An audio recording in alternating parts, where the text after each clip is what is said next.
L'ha sentito l'ha nascosto? L'ho sentito allora, ma non è venuta a casa. Anche quello che non una brandola. Vedo che non è buona Claudio, Come fatiamo? Ah sì, cominciamo facciamo un giro. È tutto andare, guarda.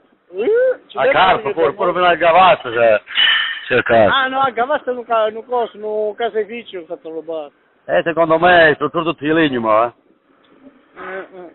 tutto di legno. Comunque c'è un disastro d'agata, di capannone, terra. Stiamo stanno facendo una proposta, lo fanno tutti i legni, che sta? Magari.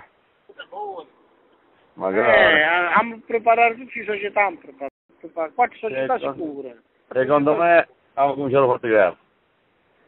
E la mia che già non può ricordarsi hanno chiesto per me noi, e noi paghiamo e chi lo paga.